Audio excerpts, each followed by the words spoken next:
Forgiveness seems like a nice idea until you have something to forgive, until you can't bear to see the face of someone who wronged you. Because we people don't like to forgive.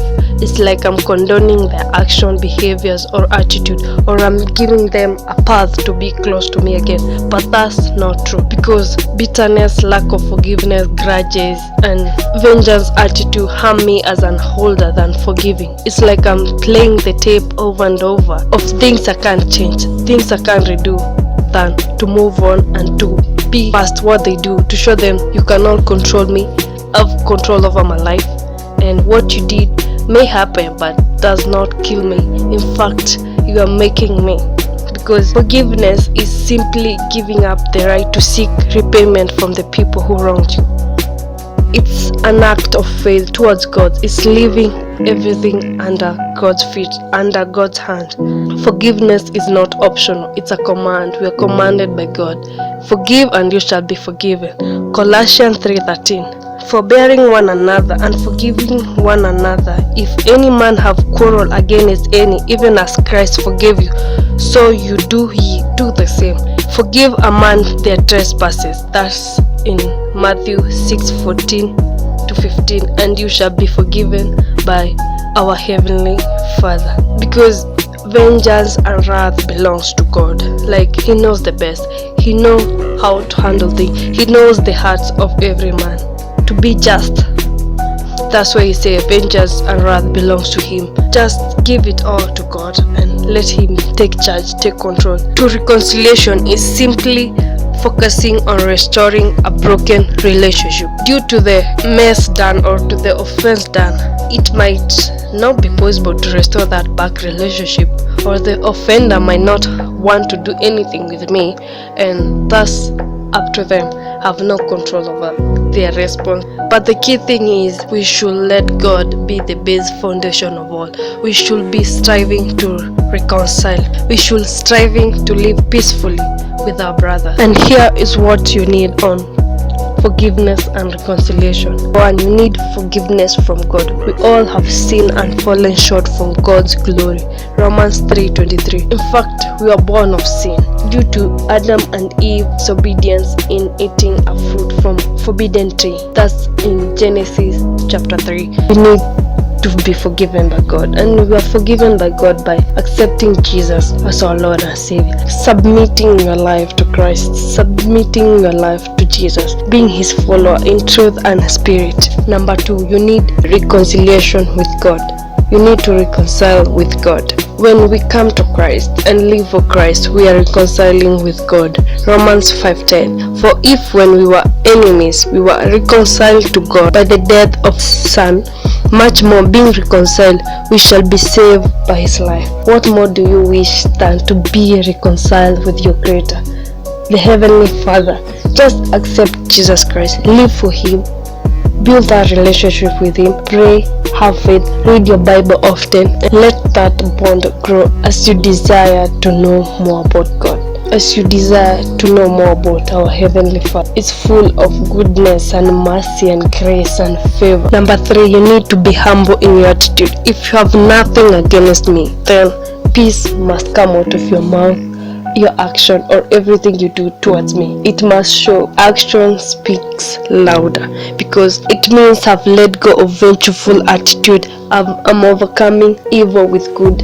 It shows that I understand the virtue of forgiveness, because if I'm a recipient of God's grace towards forgiveness, so I must be able to forgive. It's a two-way thing. There's no shortcut. Number 4, you need to forgive yourself. We do mess up. We do go astray, but that's a part of life. But the key thing is we evolve, we change, and holding on to guiltiness, regret, and blame will not do you good. Let time make you evolve, change, see the world in a different perspective. Just change, humble, be willing to be corrected, and thrive. Move past what you did. Number 5, you need to have clear guidelines on how to reconcile. You know what you need and what needed to be done for that bond to go back as usual, as normal, or for you not to go back to that relationship again. State it, be clear, and be specific. Is it time that you need tell him or her?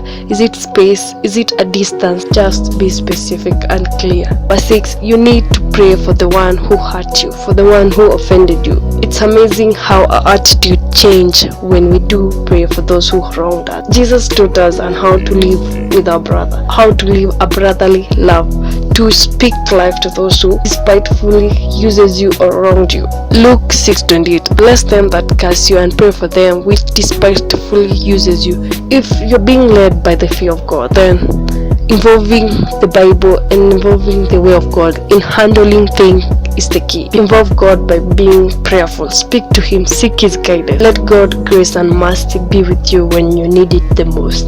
Number 7, you need to let God be in control.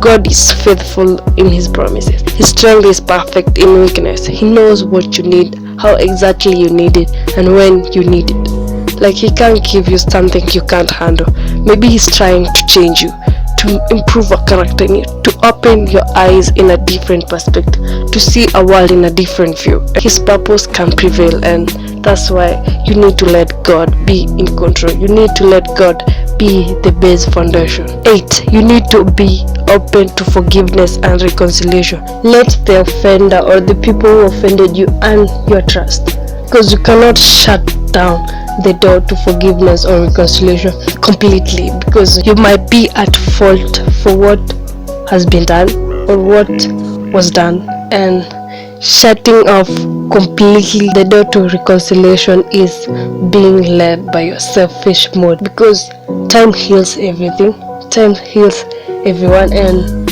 you cannot continue to be angry. Let them earn your trust. Let them earn their position back again. He or she might be truly changed or truly sorry. The key thing is don't give up on restoration or forgiveness. And what you need to remember, forgiveness is not optional, but reconciliation is, because forgiveness does not depend on the depth of betrayal, the violation, or the pattern, but reconciliation does. The attitude, he must be authentic, repentant, authentic, sorry.